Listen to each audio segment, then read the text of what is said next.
Raja Hassan, welcome to my podcast. Thank you reality shows में कितनी reality होती है? आजकल की जो रियलिटी है वो विजुअलिटी पे ज्यादा भरोसा करती है। फॉर एग्जांपल हम लोग सारे गामा में, अब मैं घोड़े पे बैठ के गाना गा रहा हूँ तो क्या जरूरत थी वहाँ घोड़ा लाने की, लेकिन घोड़े पे भी गाना तो गाना ही है ना। क्या ऐसे ही आपकी स्पेशल बॉन्डिंग बन गई मिक्का के साथ?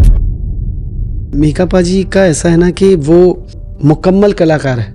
रही बात वो जो इंसिडेंट्स हैं, आप लोगों में रियलिटी शो के बाद ना कुछ एटीट्यूड आ जाता है। जितने सिंगर्स हैं हिंदुस्तान के उनकी बात कर रहा हूं मैं, नॉट फॉर राजा हसन। राजा हसन को अल्लाह ने बहुत दिया और वो दे रहा है, तो वो हो जाता है। आई थिंक वो कहीं ना कहीं मुझे लगता है वो आपके दिल से बात निकली जो आपने फील की। अरे इतनी फील कर ली कि पाकिस्तान से गाली आने लग गई मुझे। Exactly, but I was talking about the job कि मुझे ऐसा लग रहा था यार चमक चल लो गाना गाने वाला आ गया।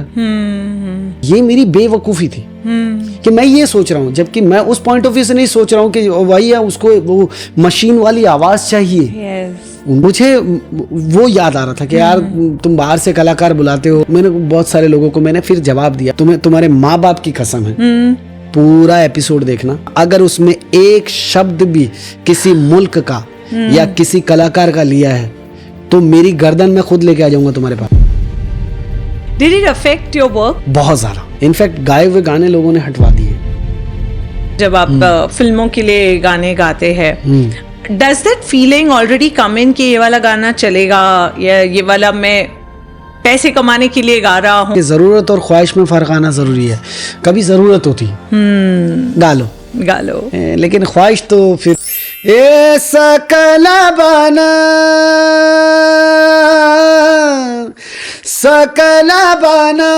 फूल रही सरसों, सकला बना अम्बुआ फूटे टेसु फूले, गोरी करत श्रृंगार मालनिया, गढ़वाले आई कर सो, सकाल बना फूल रही सरसों, सकाला बना। मेरे इस एपिसोड के जो गेस्ट है एक बहुत ही सुरीले फनकार।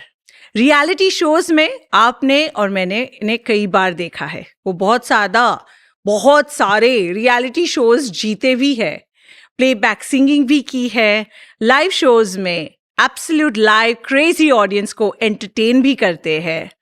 But it's amazing to see the real human side to someone like this. इनके गानों के बारे में बात करूं तो दे ताली का मारी तीतरी हो, या फिर तीसमार खां का वल्ला रे वल्ला, या फिर the most recently loved Heera Mandi से सकल बनो।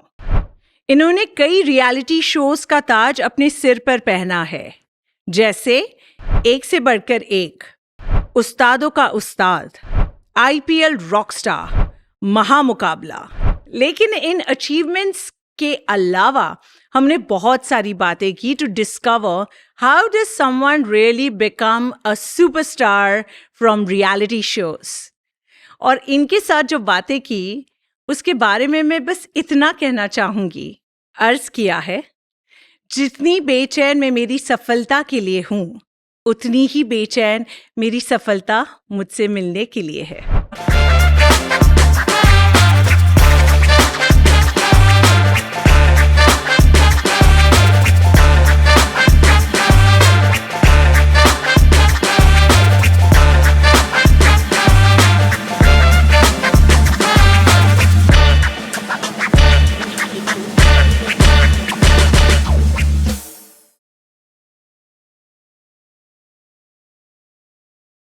Raja Hassan, welcome to my podcast. The show must go on. Namaste. Thank you. I think it's really a very special one for me, and I'll tell you this because there are lots of great talent जो available है, absolutely. But आपकी जो voice की जो uniqueness है ना, it has always enamored me, and I've been in this space of live events for a very long time. और हमेशा मुझे लगता था यार कब मौका मिलेगा, somehow हमने कभी shows एक साथ नहीं किए, And when I got your name for my podcast, I was like, I am definitely wanting to do this. Same thing I was thinking मैं भी यही सोच रहा था यार कब मुझे मौका मिलेगा। और क्या होता मालूम है, हम एज एन आर्टिस्ट हम चाहते हैं कि बहुत सारे जो लोग हैं, बहुत सारे जो इनफैक्ट आप जैसे जिस फील्ड से आप बिलोंग करते हैं, जिस फील्ड का जो नॉलेज आपको है वो हम कहीं ना कहीं मिस करते हैं। तो उसके पॉइंट ऑफ व्यू से उस पॉइंट ऑफ व्यू से मैं I would love to meet you. So ये एक हमें बहाना मिल गया फाइनली और हम लोग मिल गए। बिल्कुल। और अब हम जो जुड़ेंगे, I am sure it's going to be for life long इंशाल्लाह। टेल मी, ऐसा क्या हुआ था लाइफ में कि आपने सोचा यार चलो मुंबई की तरफ आगे बढ़ते हैं? म्यूजिकल फैमिली से बिलोंग करता हूँ, तो मुझे इतनी ज़्यादा दिक्कत तो थी नहीं। हाँ, दिक्कत ये थी कि मुंबई जैसी सिटी में आके अपने आप को लाके खड़ा करना और यहाँ पे अपने आप को प्रेजेंट करना लोगों के सामने, किस तरीके से करना है। See there are lot of artist from Rajasthan, you can हम लोग सब देखते हैं कि वो पगड़ी वगड़ी और वो जो प्रॉपर जो फोक जो ट्रेडिशन जो है उसको फॉलो करते हैं और उसके अकॉर्डिंगली उनको काम भी उतना ही मिलता है। और उस एक होता है ना कि जैसे हर काम का एक दायरा है। कुछ ऐसे सिंगर्स हुए हैं जैसे लाइक गज़ल सिंगर हैं तो उनकी एक लिमिटेड ऑडियंस है, कुछ फोक आर्टिस्ट है तो उनकी भी एक लिमिटेड ऑडियंस है। तो कुछ ऑडियंस जो है वो ये समझ लो कि उनके लिए गवर्नमेंट मुहैया करवाती है, जैसे गवर्नमेंट के कुछ शोज हो गए या ये। एक होता है इंडिविजुअल आर्टिस्ट जो अपनी खुद की पहचान बनाता है। तो आई थिंक कि I believe in that much, तो मुझे वहाँ ज़्यादा अपने आप को खड़ा देखना पसंद था। तो शायद यही वजह थी कि मैंने ना कभी पगड़ी पहनी, और इनफैक्ट हमारे घर में ये सीन भी नहीं है। हाँ, ये है कि हम लोग कभी कभार मौसम के अनुसार एक होता है कि कभी किसी ने हमें कोई सिचुएशन ऐसी बन गई, फॉर एन एग्जांपल जैसे हमें सारेगामा में कोई ऐसी सिचुएशन आ गई कि हाँ ये राजस्थान को बिलोंग करता है, या किसी शूट के दौरान या किसी ओकेशन के दौरान पहनली। अभी महाराष्ट्र में भी लोग सब लोग टोपी या साफा पहनते नहीं है, it is not necessary, but उसका मतलब ये नहीं है कि वो महाराष्ट्र नहीं है। सेम विद अस के मैं ये सोच रहा था कि नहीं यार, मुझे अपने वो ट्रेडिशन को बचाते हुए अपने आप को वहाँ पे खड़ा करना जहाँ पे मैंने इरफान खान को देखा है, जहाँ पे मैंने राजीव खंडेलवाल को देखा है। आप समझ रहे हैं कि जो Indian personality, it is not a state. Yes, absolutely. तो उसकी वो जो जद्दोजहद थी, वो जद्दोजहद चल रही थी, और उस जद्दोजहद के अकॉर्डिंगली मतलब ये समझ लो कि सपना कह लो या जिद कह लो, बस आ गए मुंबई। लेकिन आई रिमेम्बर जब हम रियलिटी शोज देखते थे उस टाइम पे, तो मतलब that was like the only source of entertainment. Yes. And your name and the fact that आप बीकानेर से है, वो स्टोरी इतनी ज्यादा पब्लिसाइज होती थी, जो आप अभी बता रहे हैं that you wanted to always create your name as an Indian artist more than anything, more than a state we all artist. love our roots, no doubt. उसमें तो there is no questioning. No, I love. I can kill or I can die myself for my state. Not for absolutely. But वो अलग चीज है। वो एक struggle होती है कि काम चाहिए मुंबई में आके, दूसरी ये स्ट्रगल होती है नॉट टू गेट कंपार्टमेंटलाइज या categorise as a singer from Rajasthan, as an artist from Rajasthan.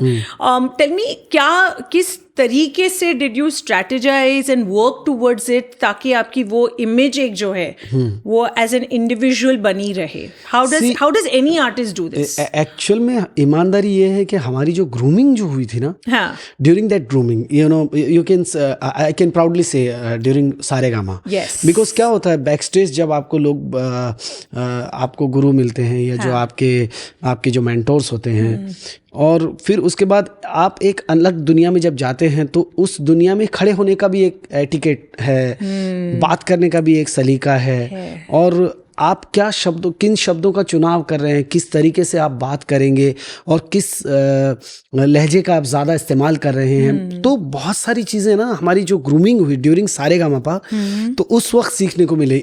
आप यकीन जानिए कि मैं जब थोड़ी हंसी की बात है, क्योंकि हमारा जो है ना एक होता है ना, एक टोन होता है।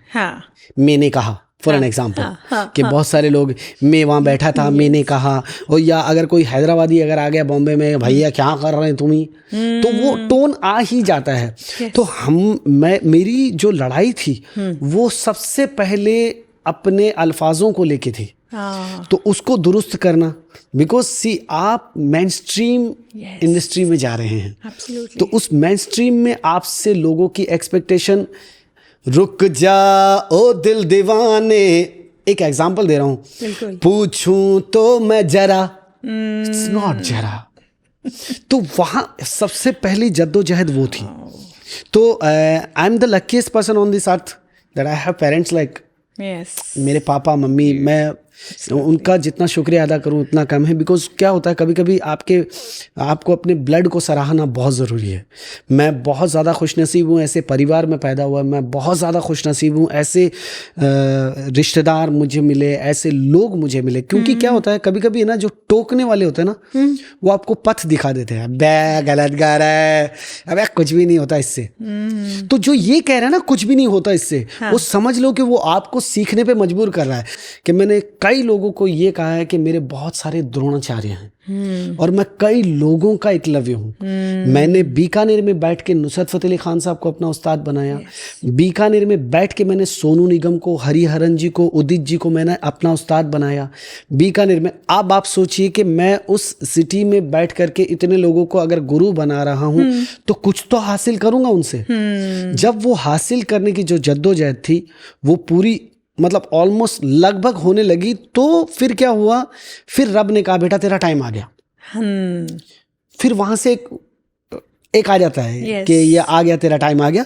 और 2007 दरवाजे पे दस्तक, और वो जो 7-8 हज़ार की जो भीड़ थी उसका ऑडिशन दे रहे हैं। Tell me, 1997 when you step into Mumbai, and then the fame journey starts in 2007. That decade between 97 and 2007. Tell me about this journey. Tell me about how did your family cope with things, and how many times do people similar, जो बाहर से आते हैं मुंबई जी, and Mumbai is the गढ़, there is no option, आज फिर भी I will say काफी एडवांटेज है कि आप YouTube पे अपलोड कर लो और कोई आपको स्पॉट करे, आप वहीं पर पंजाब में बैठ के जस मानक बन जाते हैं, आप दिलजीत बन जाते हैं पंजाब में बैठ करके। कमाल लोग हैं यार ये लोग। इन्होंने वाकई टेक्नोलॉजी का जो असल इस्तेमाल है, जो आज हमारे बच्चे गलत तरीके से करते हैं, जो दूसरे लोग करते हैं, they have used it as a platform to showcase their talent. Yes. And it's intelligent work, and it's using the change of time. Absolutely. Her artist के पास या तो एक एक्सक्यूज हो सकता है कि इस वजह से मैं वहां तक नहीं पहुंच पाया जहां पर आई डिजर्व टू बी, या तो आप अपने आप को मोल्ड करते रहो and adapt to new things. मैं जानती हूँ कितने सारे ऐसे आर्टिस्ट हैं जो टेक्नोलॉजी को अपनाने से कतराते हैं, saying that this is not the true, an artist in me will not accept it, but जो एक्सेप्ट कर लेते हैं, जो चेंज कर पाते, अडेप्ट कर पाते, उनकी जर्नी इतनी डबल ट्रिपल स्पीड पे आगे बढ़ रही है। It's magical. हमारे पास बहुत बड़े बड़े एग्जाम्पल्स हैं, और हम लोग, मेरे ख्याल से हिंदुस्तान के पास अमिताभ बच्चन से बड़ा कोई एग्जाम्पल हो नहीं सकता। और उसके बाद भी आप देखें कि बच्चन साहब के बाद आप खान, उनको देखिए, स्टिल उनको देखिए आप। और अगर वो ये कह दें कि यार मैं तो मेकअप नहीं करवाऊंगा, तो उनको ये पता है कि भाई DIB होना है, बहुत सारी चीज़ें होनी हैं, ये तो वो क्या कर रहे हैं, वो ज़माने के साथ अपने आप को ढालने की कोशिश करते हैं। और शायद यही वजह है कि वो ज़माने के साथ नहीं, इनफैक्ट 2 कदम आगे चल रहे हैं।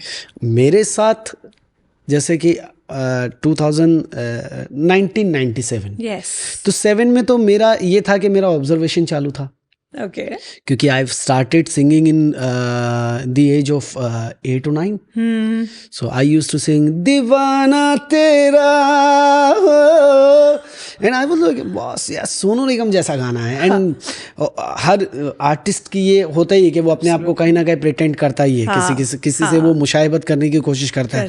तो हमारे लिए जो स्टार जो थे, एंड आज भी तो मुझे ऐसा लगता है शान दादा, सोनू भैया, एंड ये दो जो है ये फेस बन के आए थे, बिकॉज यू नो उस दौरान है ना सिंगल्स का दौर इतना नहीं था। जब आप अगर 90s की बात करेंगे तो कुमार शानू जी थे, उदित जी थे, उनको सिर्फ आप सुन पाते हो, मुझे नींद ना आए मुझे चैन ना आए, वो आप सुन सकते थे। लेकिन वो जो नया रेवोल्यूशन, वो जो जमाना चेंज हो रहा था, आप एक डेकेड जो है उसके बाद थोड़ा बहुत चेंजेस आता ही है, तो वो जो चेंजिंग है वो उसका सारा श्रेय जो है अकॉर्डिंग टू काइंड ऑफ हम जैसे कलाकारों के लिए लाइक सोनू भैया और शान दादा, तो लाइक ए भाई क्या दिखता है यार, क्या गाता है यार, क्या डांस करता है यार, ये तो सर्वगुण संपन्न है। Pop culture, yes absolutely. तो मेरा ऑब्जर्वेशन चालू था, वो ऑब्जर्वेशन वहां से शुरू हुआ और यहाँ आके उसको मुझे अमली जामा जिसको बोलते हैं ना पहनाना था। उस दौरान जो मेरे लिए जो इजी था वो मेरी झोली में था, मुझे दिख नहीं रहा था, और वो था मेरा काम जिसके लिए मुझे बनाया। मैं गाना गाता हूँ, तो वो मेरे लिए इजी था, बट पढ़ाई लिखाई से इतनी मतलब इतना राबता ही नहीं रहा। तो सप्लीमेंट्री आ गई, तो पापा को बोला भाई अब मेरे से पढ़ाई नहीं होगी पापा, और पापा एकदम यूं चल तो फिर जा कमाने लग जा, क्योंकि हमारे यहाँ यही सीन है कि आप अगर कुछ नहीं कर रहे तो जिम्मेदारी तो उठाएं। क्या बात, पढ़ भी नहीं रहे हैं, सीख भी नहीं रहे हैं, तो लग जाओ काम पे। फिर चाहे आप परचून की दुकान पे काम करो, चाहे पान की दुकान लगाओ, चाहे आप मिठाइयों की दुकान लगाओ, भुजिया लगा लो बीकानेर के, तो आप नमकीन की दुकान लगा लो। बट ऐसा नहीं था। सो आए और थोड़ा चालू हुआ, लोगों को देखा और डर गए, बहुत डरा मैं, क्योंकि मैंने एकदम से इंडस्ट्री को नज़दीक से देखा। है हमारे रिश्तेदार गुलाम मोहम्मद साहब जैसे, पाकिज़ा के म्यूजिक कंपोजर, चलते चलते वहाँ से लेके इंडस्ट्री में हमारे यहाँ पे बहुत बड़े बड़े दिग्गज कलाकार, लेकिन उनसे मुलाकात वहाँ होना और एक यहाँ उनके फील्ड में मुलाकात होना इज़ वेरी डिफरेंट। तो जब यहाँ आए तो लगा कि नहीं यार अभी कुछ बाकी है। तो फिर मैं वापस चला गया और फिर वहाँ 2 साल नाना से, बड़े भाई से, पापा से और बहुत सारे लोगों से, उससे भी पहले सीख ही रहे थे। लेकिन जो एक होता ना कि मन लगा करके, तो वहाँ वो जो सीखना था और थोड़ी बारीकियाँ और थोड़ा जो एक होता ना कि क्या चल रहा है दिमाग में, क्या चल रहा है, उसको पॉलिश करना, वो मेरे साथ ज़्यादा था। तो मुझे ऐसा लग रहा था कि यार मैं जाऊंगा तो फिर सोनू निगम बन के ही जाऊंगा बॉम्बे में, ताकि लोग मुझे टी सीरीज में देखते बोले हाँ दूसरा सोनू निगम ये रहा, ले लो इसको। But see I wasn't aware that एक लाइन का मुझे इतना ज़्यादा आइडिया नहीं, बट सपना तो मैंने देखा ना, बिल्कुल सपना मैंने देख लिया। 1999 मुंबई, फिर उसके बाद वापस जब भी गया तो सिर्फ घूमने गया या रिश्तेदारों से मिलने गया। अब तो खैर रिश्तेदार जितने वहाँ हैं उतने यहाँ पर भी है, तो ऐसा कुछ फैमिली नहीं, तो यहाँ पर भी है आपकी। और हमारा परिवार बहुत मुख्तसर है, 25-26 लोगों का। ओके तो 25-26 लोगों का तो परिवार है, अभी तब खानदान की बात हुई नहीं है। तो बस तो मुलाकात करने का मौका मिलता था, बस इससे ज़्यादा कुछ नहीं। 99 में फिर शुरुआत कर दी थी स्ट्रगल करना, and then I started, I used to play ghazal in kind of a bar, जो छोटे जैसे ढाबा टाइप के रहते हैं ना, जहाँ पे गज़ल गाते हैं। एंड खार में पिंड दा ढाबा करके एक ढाबा हुआ करता था, so there I used to play ghazal, there I used to sing, and that's how you would make money. या क्योंकि अब तो ये भी था ना, नो सर्वाइवल, कुछ नहीं, जिम्मेदारी सिंपल। पापा ने कह दिया पढ़ाई छोड़ दी ना, तो अब आप अपनी जिम्मेदारी पे लग जाओ। अब आप जिम्मेदारी पे लगो, अब आप कंधा बनो। And thanks to my father, उन्होंने मुझे कंधा बनने के लिए कहा। And thanks to my relatives, जिन्होंने इस चीज को एक्सेप्ट किया। And thanks to the all people, जिन्होंने मुझे शायद ये कभी एहसास नहीं होने दिया कि यार तू अकेला है। बिल्कुल। तो मेरी कोई स्ट्रगल नहीं है। मैं आई फिर थिंक उसके बाद इनर स्ट्रेंथ बहुत ज्यादा लगती है for artist to be able to do this, क्योंकि आपको जाना है कहीं पर, आपने एक सपना देखा है, and then to be doing these kind of events जो आते हैं, जो भी काम आता है आपको वो एक्सेप्ट करना है विद टोटल ह्यूमिलिटी। देखो 2 हिदायतें मुझे मिली घर से, क्योंकि मैंने जिद की थी 99 में आने की। तो मेरे बड़े अब्बा, अल्लाह उनको जन्नत नसीब करे, उन्होंने मुझे 100 रुपये दिए थे कि यही तेरा खर्चा है और यही तेरा चर्चा है, इसको तू 101 कर दे, मैं समझ लूंगा तू कामयाब हो गया। और बॉम्बे उतरने से पहले वो 60 रुपये से ज़्यादा कम हो गए थे, वो बात की बात है। और माँ ने मुझे ये कहा कि बेटा पैसे कम कमाना, लोग ज़्यादा कमाना। क्या बात है। एक ने कहा पैसे को दुगना कर दे, या पैसे को वो कर दे, और माँ ने ये कहा कि बेटे लोग कमा लेना, पैसा दुगना हो जाएगा। क्या बात है। और दोनों हिदायतें मेरे साथ आज भी, ये समझ लो कि जैसे 2 कान हैं 2 आंखें हैं, वैसे ही वो हिदायतें मेरे साथ चलती है कि मुझे ऐसा लगता है कि लोग कमाना बड़ा मुश्किल है, पैसे तो फिर भी इजी है। सो पूरे रास्ते भर ट्रेन में दुआएं करते आ रहे थे कि भैया मुझे जाते ही काम मिल जाए, बड़े अब्बे मारते बहुत है। तो मुझे तो अभी भी मार पड़ती है। I will not believe that. मेरे पापा मारते हैं, मारते नहीं तो वो कभी वो जबान से इतना मार देते ना कि मुझे ऐसा लगता है ये गोली लगी गया आदमी, बहुत एकदम हाई स्पीड में जाके पीछे गिरा है, वैसा होता है। तो बिल्कुल साउथ इंडियन मूवीज। अरे पूछिए मत। अबे तू किसी काम का नहीं है। ये वाली लाइन तो एक्चुअली ना मुझे लगता है कि ये उनका प्यार है। हाँ, और उनकी जो एक्सपेक्टेशन होती है ना, बहुत बड़ा सेलिब्रिटी है, अपने आप को सेलिब्रिटी बोलता है तू। मैंने बोला ही नहीं। नहीं रे, तेरे जैसे बहुत सेलिब्रिटी देखे मैंने, एंड नो डाउट उन्होंने देखे भी हैं, उन्होंने किया है काम। उन्होंने my father used to work like, मुझे बहुत प्राउड होता है बताते हुए कि मेरे पापा ने क्या नहीं किया, मतलब ऐसी जद्दोजहद परिवार के लिए, क्योंकि वो भी 7-8 साल की एज में ना एकदम से जिम्मेदारी आ गई उन पे। और जैसे मैंने बताया कि मुख्तसर सा परिवार है, इतना बड़ा परिवार, और फिर सारे भाई, और वो जो दौर था, वो जो ज़माना था, उसमें अब आप सोचिए कि मेरे बड़े अब्बा टेलर थे,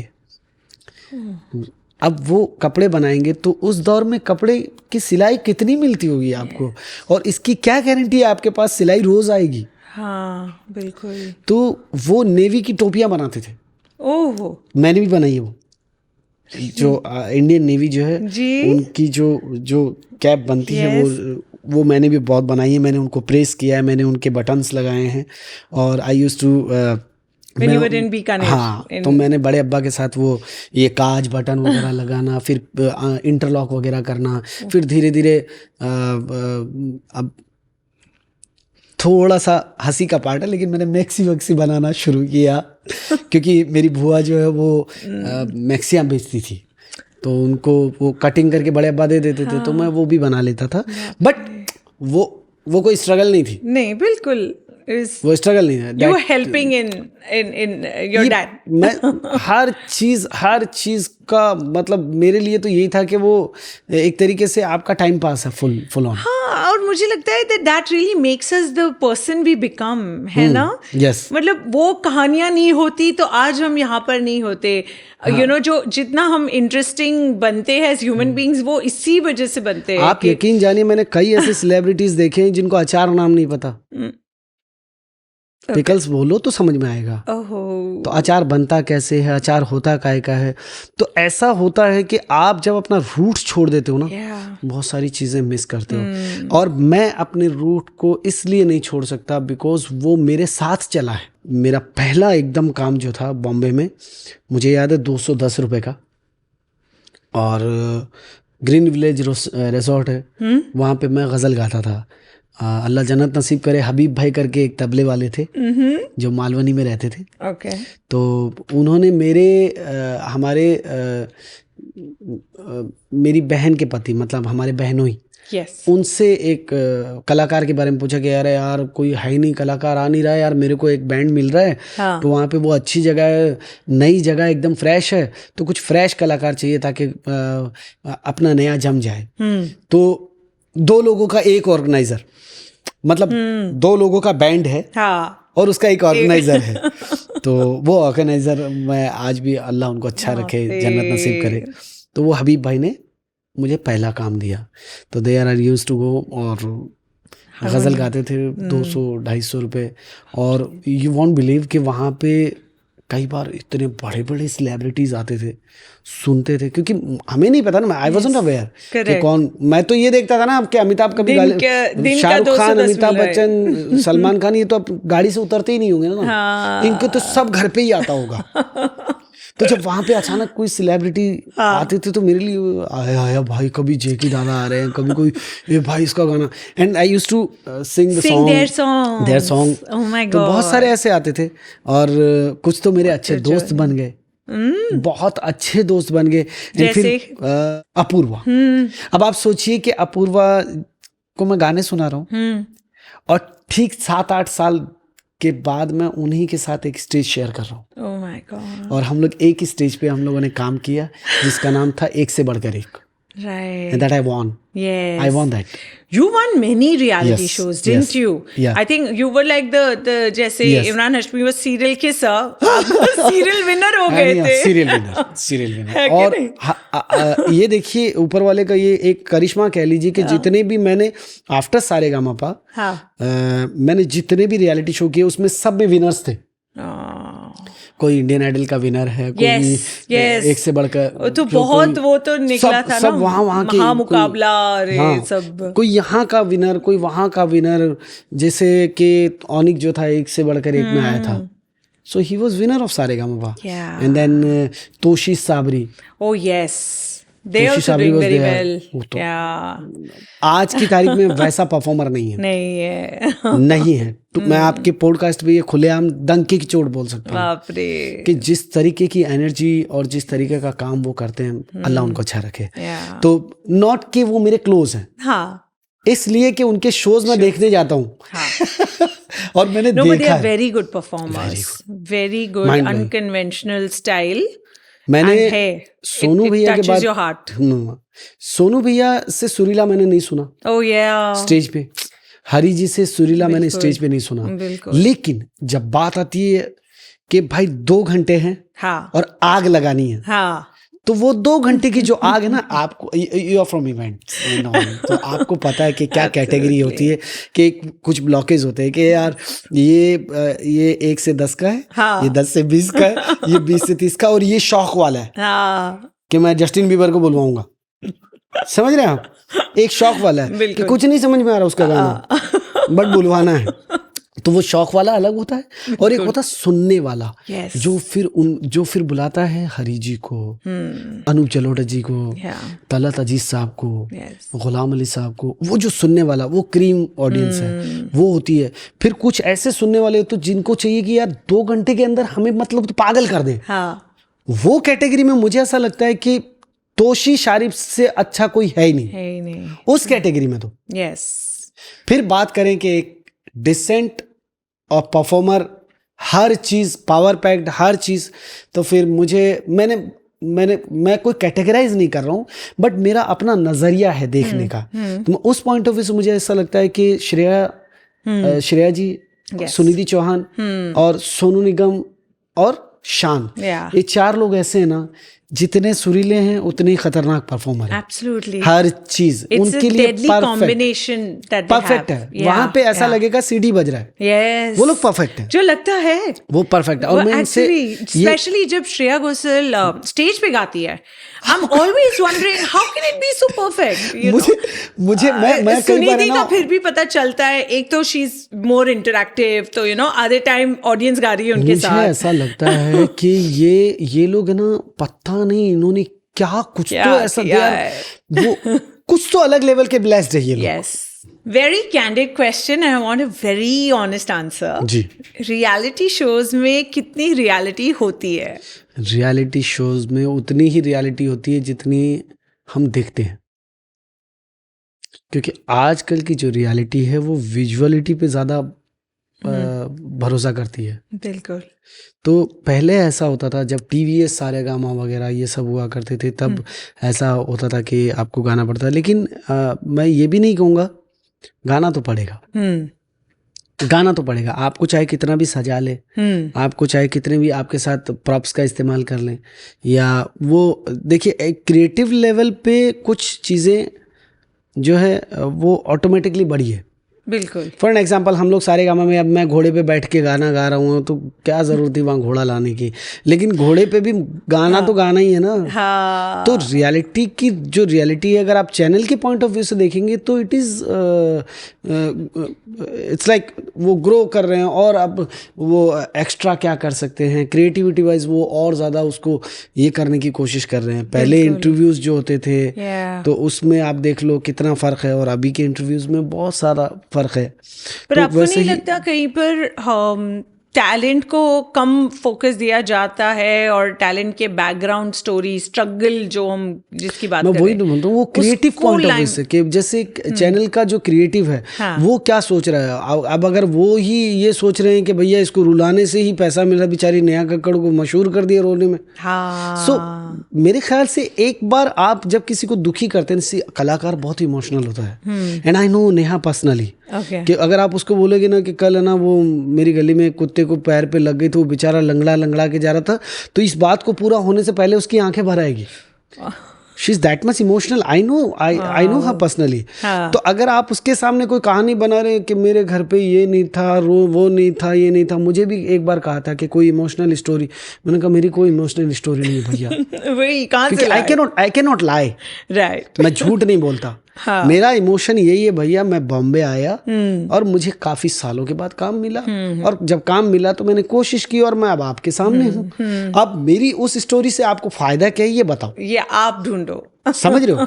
तो चैनल जो है उसको उस स्टोरी से फायदा है, इसलिए वो उस स्टोरी को कर रहे हैं। यूज करते हैं, और ऑडियंस बोर नहीं होती है। ऑडियंस इसलिए कनेक्ट करती है कि वो फिर ऑडियंस क्या होता है जब भी हम किसी चीज को देखते हैं हाँ। टीवी पे, जब अक्सरियत ऐसा होता है कि अगर हम SRK की फिल्म देखने जा रहे हैं तो हम कुर्सी पे बैठे होते हैं, लेकिन अंदर हमारे एक SRK बैठा होता है जी। तो अगर आप घर दबंग देख के आ रहे हैं तो आप नेचुरली आप ऐसे बाहर निकलेंगे। Right. मैं बॉयज की बात कर रहा हूँ कि एक बार जो मैंने कमिटमेंट कर दी तो वो अंदर आ जाता है। तो वो जो पर्सनल लेवल पे रिलेट करना है ना, वो लोगों को कहीं ना कहीं अच्छा लगता है। देखना रे बेचारी के घर पे ये नहीं था, क्योंकि बेचारा करने में बड़ा मजा आता है लोगों को बहुत। और मुझे सरप्राइजिंग ये लगता है राजा दैट 20 साल के बाद भी वही ट्रेंड है। हाँ। वही चीज आज भी आप टेलीविजन पे देखेंगे। नहीं, लेकिन अब लोग बोर हो गए। अब हो गए बोर। मैं आप यकीन जानिए, क्योंकि हमारे टाइम तक तो आप 2007 की अगर बात करें तो क्रिएटिव के नाम पे ये था कि कुछ प्रॉप्स बढ़ा दिए, हाँ। कुछ ये कर दिया, but end of the day गाना तो पड़ता ही था ना। अब पता चल रहा है मेरा स्टेज पे किसी से अफेयर चल रहा है, अरे भाई घर जाती बीवी मारेगी। ये क्या चला रहे हो तुम? तो मैं ये नहीं कह रहा। तो ये उनका क्रिएटिव पॉइंट ऑफ व्यू है कि सर आजकल लोग ये देखना चाह रहे हैं, क्या करेंगे? जो क्रिएटिव है उसके ऊपर भी बहुत सारे सवाल खड़े होते हैं कि भैया मेरी TRP क्यों नहीं जा रही है? हाँ। समझ रहे? तो अब ये जो लोगों का नजरिया है वो TRP को लेके है, all about business. Absolutely all about business. Who is the most constructive जज जिनके सामने आपने परफॉर्म किया है in all the shows? Constructive feedback जो एक जज देता है ना कि आप इसको सुधारे, ये अच्छा है, overall not just for you but for all the contestants. ये कहना मुश्किल है। Really? हाँ, थोड़ा मुश्किल है, बिकॉज मैंने विशाल शेखर जैसा जज नहीं देखा। ब्रिलियंट, मतलब एब्सोल्युटली ब्रिलियंट बोलते हैं ना जिसको बोलते हैं कि एंड लेवल।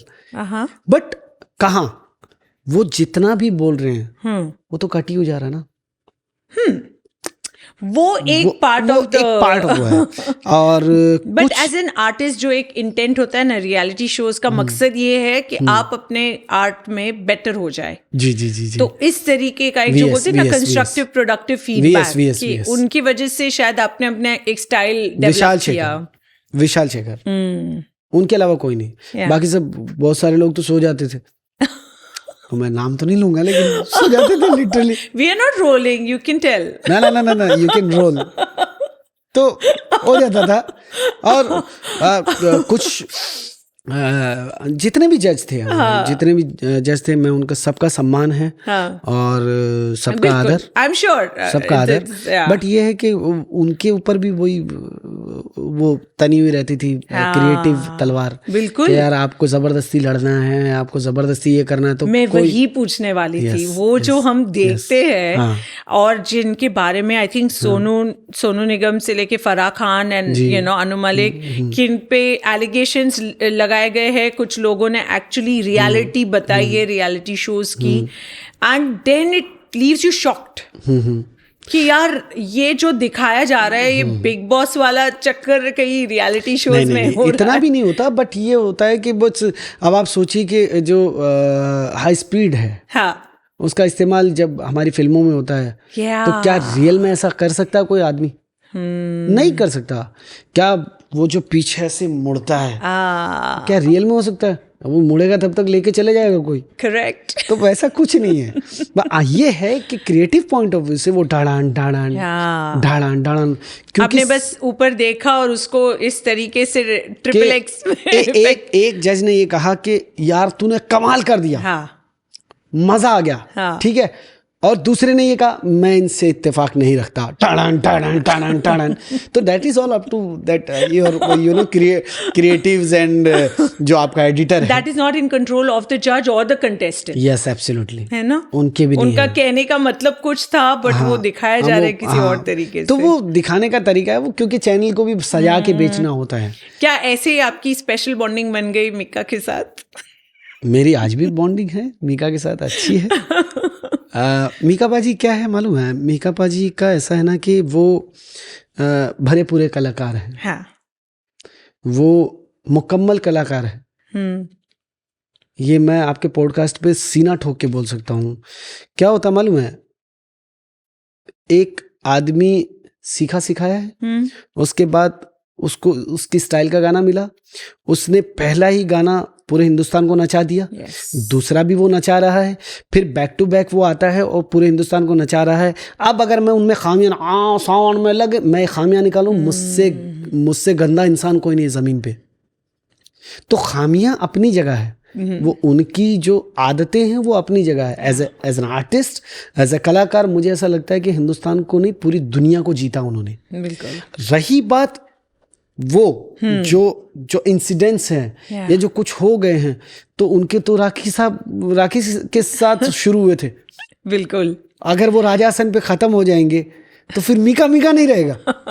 समझ रहे? बेसिकली तो वो तो आज भी वैसे ही रहते हैं। It is the R in his life. It is the R सो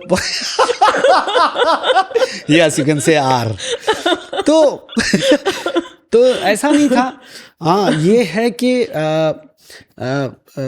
कभी कभी हमें भी नहीं पता यार, जैसे जज को कुछ और कह दिया, करेक्ट, आपके क्रिएटिव्स ने जाके बोला कि यार तेरे बारे में बहुत बोलता है यार, और हमें आके कुछ उल्टी गंती कर रहे हैं यार, सबको गलत दे रहा। जैसे मुझे अगर इस जमीन पे हकीकत में अगर किसी पे गुस्सा आया ना, तो अभिजीत अंकल पे बहुत आया। तो हमने वो गुस्सा निकाल दिया, एंड कोई रियलिटी नहीं थी, वो रियल था। कोई रियलिटी नहीं थी, वो रियल था कि भैया कोई अच्छा गा रहा उसको भी आप 8 दे रहे हो, और कोई बुरा गा रहा उसको भी आप 8 दे रहे हो। तो ऑडियंस जो देखने वाली है उसके तो उसको वो कंफ्यूज हो रही ना, क्या आप तारीफ कर रहे हो यार, क्या बात, आज तो मजा आ गया, ठाक 8। और एक को आपने इतनी कमियां बता दी कि तेरा यहाँ पे तू यहाँ गया था, तो यहाँ गया था, वहां गया था, ये गया था, वो गया था, इतना खराब था, ये था, और उसके बाद 8, अगली बार ध्यान रखना, ठाक 8। तो सर हम कंपटीशन का हिस्सा हैं। ट्रू, बिल्कुल। तो वहां वो चीज कह सकते हैं। रही बात मीका पाजी की, तो वो हो जाता है, हल्का फुल्का हो जाता है। आई थिंक वो कहीं ना कहीं मुझे लगता है वो आपके दिल से बात निकली जो आपने फील की। जी जी जी जी। अरे इतनी फील कर ली कि पाकिस्तान से गाली आने लग गई। एग्जैक्टली, बट उसका जो रिएक्शन था, like I feel every artist को एक हक है अपने आप को एक्सप्रेस करने का, जो वो महसूस करता है, एंड आप उस लेवल पे तो थे that you had a right to voice your opinion. नहीं, मैं आपको बताता हूँ, ये कहानी जो है ना, ये एक्चुअल में ये हुई थी कि अमैद आते, see we all were working as celebrity, तो जब आप सेलिब्रिटी के पॉइंट ऑफ व्यू से जब आप काम करते हैं, तो जब आप चाहे खाना खजाना में जाओ, यस चाहे मन की बात में जाओ या तन की बात में जाओ, आप पैसा लेते हैं, यस ठीक है। मैं वहां पे एज ए सेलिब्रिटी या मेरे साथ जितने भी हैं सारे वो सारे सेलिब्रिटी हैं, बिल्कुल। ठीक है। मेरे ख्याल से हिंदुस्तान का सबसे महंगा शो था वो, या ठीक है। ट्रू उस महंगे शो में एक बंदा पैसे लेके सिर्फ गाने इसलिए आए क्योंकि उसकी ऑडियंस को आपको कैप्चर करना है। You want to capture his और her audience correct channel, Yes. ठीक है। आपने साइन किया है उस आर्टिस्ट को बुला करके आपने इस तरीके से जलील कर दिया, इस तरह से रुला दिया कि भाई मेरे जैसा तो आदमी नहीं रह सकता। मैं कलाकार को वहां नहीं देखता। कोई अगर कलाकार की बेइज्जती कर रहा है या कोई कलाकार को नीचा आंकता है, बिल्कुल ये गलत है। तो शायद वो उस वक्त जो था वो अलग ही लेवल पे आया था। वो यहाँ से आया था कि यार तुम बुला किससे रहे हो, तुम किसी फ्रेशर को थोड़ी गालियां दे रहे हो या किसी फ्रेशर को थोड़ी वो कर रहे हो। तो वो भरा हुआ था ऑलरेडी। एंड यू नो कभी कभी ये भी होता है ना कि यार क्या बोलते हैं हम लोग दोस्तों में बोलते हैं, एक मारवाड़ी में हमारे कहावत है कि जब सारे दोस्त इकट्ठा होके खाना खाने जाते हैं ना, तो हम लोग ये बोलते हैं बींद्रो बाप कौन, यानी दूल्हे का बाप कौन है ये बता दो, ओहो यानी पैसे कौन देगा। गेटिंग, दूल्हे का बाप कौन, बींद्रो बाप कौन। तो उस वक्त बलि का बकरा भी कह सकते हैं ना, यू कैन से। तो बींद्रो बाप और बलि का बकरा मैं ही था। एक्चुअली कि उनको ऐसा लगता था कि ये बंदा बोलता है, हाँ इसको आता बोलना, हाँ ये बोल देगा। और जितना उनको चाहिए था ना उतना उनको मिल भी गया। बट उसके रिपरकशन, उसका जो वापिस जो बैकफायर थी मेरे पे, यस वो इतनी खतरनाक थी। यू वॉन्ट बिलीव कि मुझे थ्रेट्स, मुझे गालियाँ, और मैंने ज़िंदगी में मेरे सामने कोई अगर मुझे मतलब अगर कोई गाली दे तो शायद मैं उससे माफ़ी मांग लूँ कि भाई गाली मत दे। बिल्कुल। बट आप एक गाली लिखी हुई बार बार पढ़ते हैं ना तो आपको अजीब सा लगता है। तो मेरे साथ ऐसा हुआ कि मुझे बड़े बड़े लोगों के यहाँ से थ्रेट्स आने लगे। ये तो पाकिस्तान के खिलाफ बोल रहा है, तो कलाकारों के खिलाफ बोल रहा है। आई वाज लाइक बॉस, एपिसोड है वो देखो तो सही, मैंने कहा क्या है। I was talking about the job. Oh God, मैं जॉब की बात कर रहा हूँ। मैंने ये नहीं कहा कि आप कौन बेटर सिंगर है, कौन सी। हुआ क्या, ड्यूरिंग दैट पीरियड मेरा एक फ्रेज चल रहा था कि मुझे एक गुस्सा भरा हुआ था अंदर से, क्यों झूठ बोलूं मैं, कि मुझे ऐसा लग रहा था यार चमक चलो गाना गाने वाला आ गया। पर अभी मैं चमक चलो, एक बंदा गा रहा है, एक कौन साहब उन्होंने गाया। बट मुझे तो पता नहीं ना कि करण जौहर का जो है विजन क्या है इस गाने को लेके। करेक्ट, विशाल शेखर ने क्यों गवाया है। मैं तो हिंदुस्तान का आर्टिस्ट हूं ना। यस, तो ये मेरी बेवकूफ़ी थी कि मैं ये सोच रहा हूँ, जबकि मैं उस पॉइंट ऑफ व्यू से नहीं सोच रहा हूँ कि भाई या उसको वो मशीन वाली आवाज़ चाहिए। यस, उनको वो आवाज़ चाहिए कि उसमें जो टेक्निकल बहुत सारी चीज़ें थी। बिल्कुल। तो मुझे वो याद आ रहा था कि यार तुम बाहर से कलाकार बुलाते हो और बाहर से कलाकार बुलाकर यहाँ पे इतने सारे लोग हैं, उनको मौका नहीं देते हो। एंड ड्यूरिंग दैट पीरियड अचानक मीका पाजी का ये भी बोल देना कि तुम लोगों में एटीट्यूड आ जाता है। सो लाइक मीका पाजी प्लीज़ यार तुम समझो यार, मैं कहाँ बोल रहा हूँ, आप भी तो कलाकार हैं, तो मैं किस लेवल पे बात कर रहा हूँ। तो मुझे थ्रेट्स वगैरह आई। मैंने बहुत सारे लोगों को मैंने फिर जवाब दिया। मैंने कहा कि भाई अब तो बंद हो गया। तो मैंने कहा आप जाओ और तुम्हें तुम्हारे माँ बाप की कसम है पूरा एपिसोड देखना, या जो कट है जो लगाया हुआ है लोगों ने कि Indian singer jealousy, showing jealousy towards Pakistani artist, पूरा देखना। और तुम्हें तुम्हारे माँ बाप की कसम है अगर उसमें एक शब्द भी किसी मुल्क का या किसी कलाकार का लिया है तो मेरी गर्दन में खुद लेके आ जाऊंगा तुम्हारे पास। बाप रे, था ही नहीं कुछ। मैंने किसी मुल्क का नाम नहीं लिया। मैंने किसी कलाकार का नाम नहीं। और अल्लाह की कसम हम तो उन कलाकारों से बहुत सीख रहे हैं। बिल्कुल, आप सोचिए हमारा जो म्यूजिकल आदान प्रदान है वो तो कलाकारों के थ्रू ही है। I don't know what is happening on border. Yes, as a कलाकार कनेक्शन एंड बॉन्डिंग इज वो कनेक्शन है। बॉर्डर पे आ गई तो हम भी फिर कारगिल में हमने हजारों शो किए। बिल्कुल, वो एक अलग चीज है। जब यहाँ से पूछेगा तो मैं तो प्योर हिंदुस्तानी हूँ भाई। Did it affect your work? Yes, my God, बहुत ज़्यादा। इनफैक्ट गाए हुए गाने लोगों ने हटवा दिए और बहुत सारी चीज़ें हुई। इतना स्ट्रॉन्ग रिएक्शन। यस, बट ये है कि मुहर्रम का महीना बड़ा खूबसूरत शेर याद आ गया कि ला इलाहा तो पढ़ लिया, अब ले मज़ा तासीर का। ला इलाहा के पढ़ने वालों, ला इलाहा से पूछ लो, ला इलाहा तो बच गया, घर लुट गया शब्बीर का। कभी कभी कुर्बानी है ना, कुर्बानी शब्द जो है ये मजाक नहीं है। मेरा शायद वो एक्शन या मेरा वो गुस्सा या मेरा वो जो भी एक्स वाई जी जो भी बाहर आया, उसका फ़ायदा इतने कलाकारों को मिला कि आफ्टर दैट पर्टिकुलर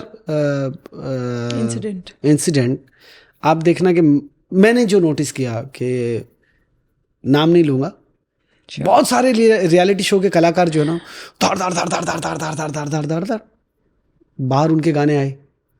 मैं ये नहीं कहूँगा कि मेरे ये कहने से आया, बट इट हैपन्स। ये उसकी वो है माया, उसको आप समझ नहीं सकते। अक्ल में जो घिर गया वो ला इंतहा क्यों कर हुआ, जो समझ में आ गया वो खुदा कैसे हुआ। तो ये उसकी बनाई हुई दुनिया ना, तो उसको पता था। तो मुझे ये महसूस करवाया जा रहा था कि देख तूने ये बात बोली, हाँ। और देख कितने कलाकार है, and back to back, Irfan ने, हाँ ये वो बैक टू बैक इतने रियलिटी शो के सिंगर्स को काम मिला। And I was like thank God, ये एक तसल्ली तो मिली, इसका रिजल्ट आया, पॉजिटिव रिजल्ट आया, according to me. That's your kindness and greatness कि आप उसे उस तरीके से देखते हैं। yes. Otherwise, Always. a man can just get depressed, get low, then मेरा करियर खत्म हो गया एक ये चीज बोलने से। But you are able to see the positive in this also. Yes. Because मुझे ऐसा लगता है कि मैं लाया क्या था? कुछ भी नहीं लाया था।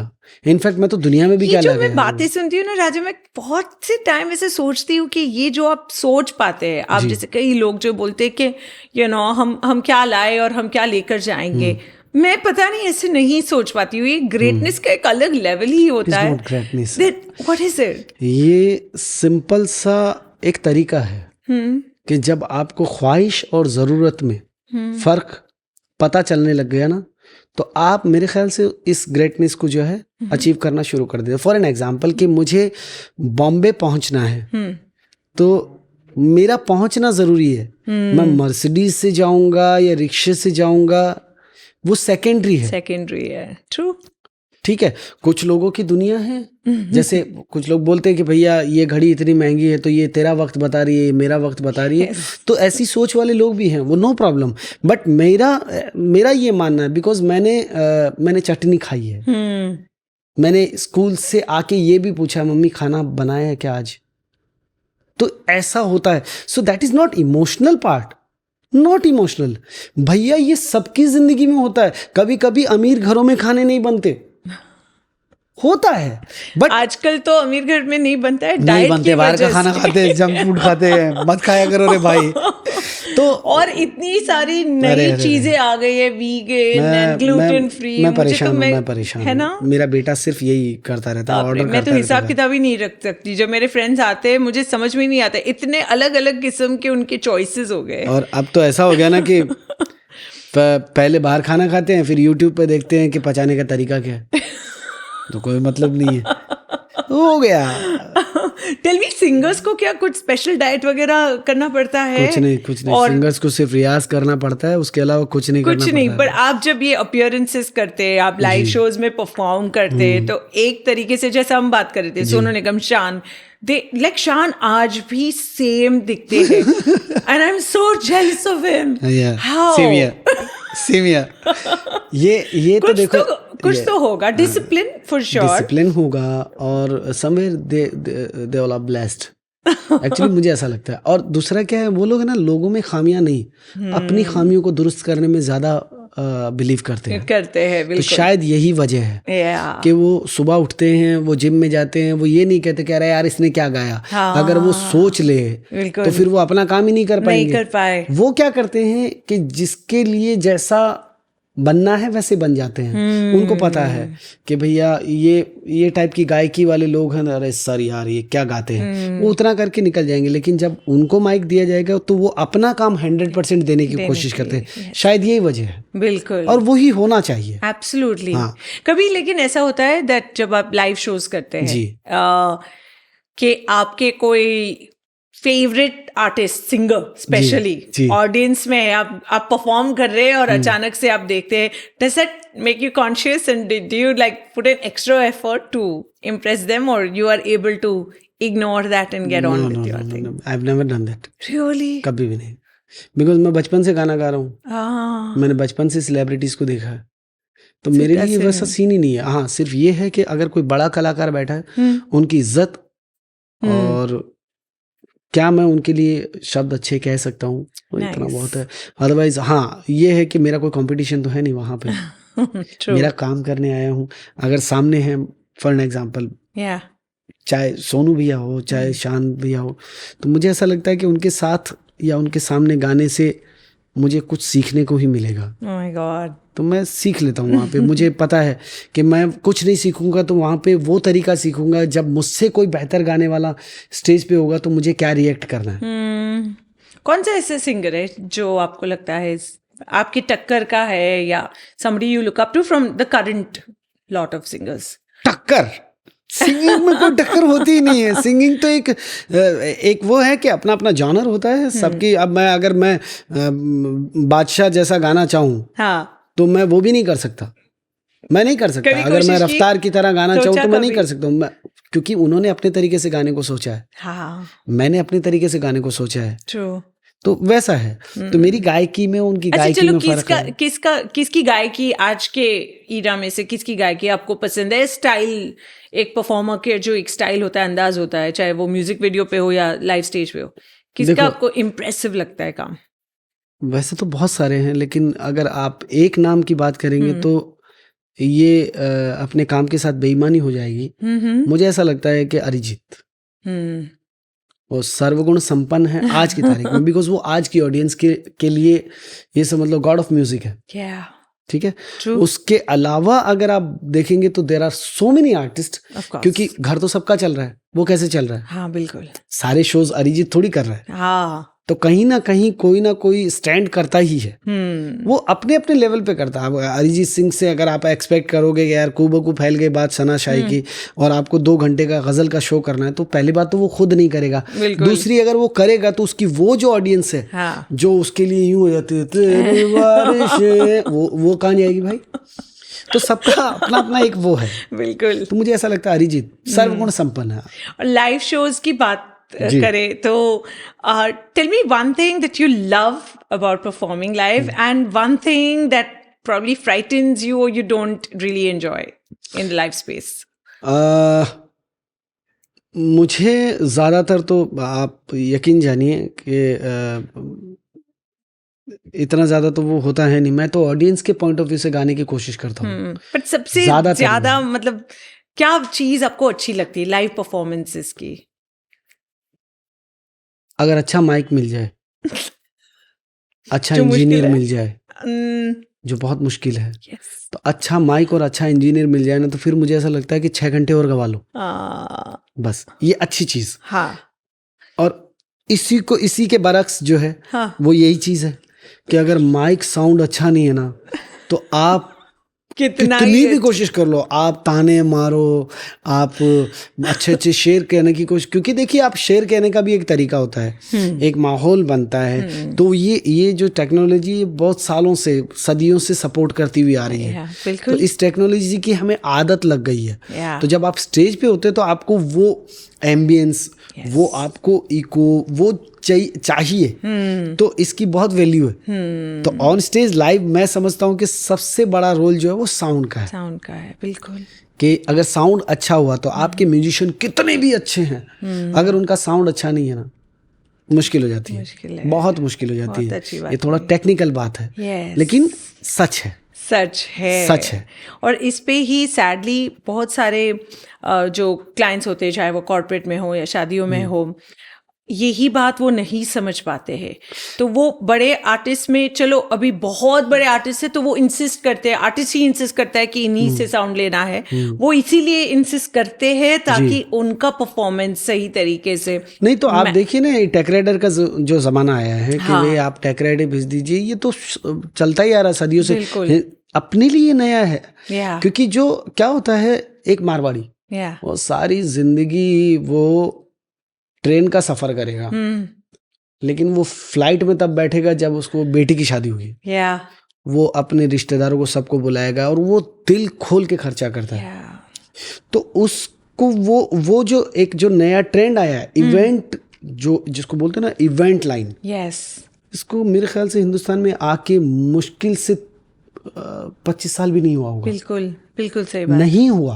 आप मान के चलिए, क्योंकि हमारे दौर तक, मतलब हमारा जब हमने स्टार्ट किया था तब भी ऐसा होता था कि डायरेक्ट सिंगर से पूछा जाता था, भाई साहब हमारे यहाँ फला दिन ऑर्केस्ट्रा रखनी है, तो आप कितना लेते हो। तो कभी हमारा ऑर्गेनाइजर जो होता था वो कीबोर्ड वाला होता था, कभी ऑर्गेनाइजर मैं खुद होता था, कभी ऑर्गेनाइजर हमारा तबले वाला होता था। तो जिसको क्लाइंट मिल गया वैसे मिल गया। तो इवेंट का जो लिटरली जो मीनिंग है वो हिंदुस्तान को धीरे धीरे अब समझ में आ रहा है। So now they are going for the different kind of जैसे आप एंटरटेनमेंट के नाम पे और क्या दे सकते हैं। तो इतने सारे, तो अब जो क्लाइंट्स हैं उनको भी समझ में आने लगा है कि यार टेक्निकल राइडर जो है वो कितना इम्पोर्टेंट है, और वो वेंडर जो टेक्निकल सामान प्रोवाइड कर रहा है, वो जो प्राइस में डिफरेंस होता है वो क्यों होता है, वो अब जाके समझ में धीरे धीरे आ रहा है। लेकिन मुझे फिर भी लगता है एक बहुत बड़ी स्ट्रगल है इवेंट मैनेजर्स, वेडिंग प्लानर्स के लिए, ये समझाना क्लाइंट को, क्योंकि वो टेक्निकल चीजें नहीं समझ पाते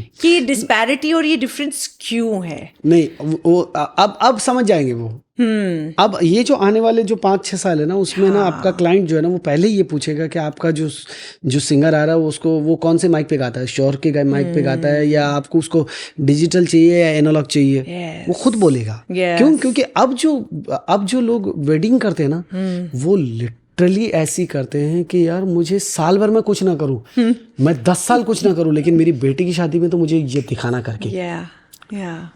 आप सोचिए कि एक कल्चर है, उस कल्चर को ब्रेक करके धीरे धीरे हमारा हिंदुस्तान जो या एशिया ये धीरे धीरे बढ़ रहा है, उस कल्चर को ब्रेक करता है। अब आप सोचिए कि एक वक्त था कि ये जो नोट उड़ाने वाली प्रथा थी, अब गुजरात में आप बहुत सारे जगहों पे देखेंगे कि वहां पे ना ये भी एक कल्चर है कि एक भाई गोनी भर के लाया है 10-10 के नोट, और फिर वो जैसे ही वो एक बंदा नीचे बैठा है गजल गा रहा है, और वो गजल गाते गाते अचानक उसने सुन रहा है ना तू, ये भाई साहब ले भर भर के उसने पैसे फेंके।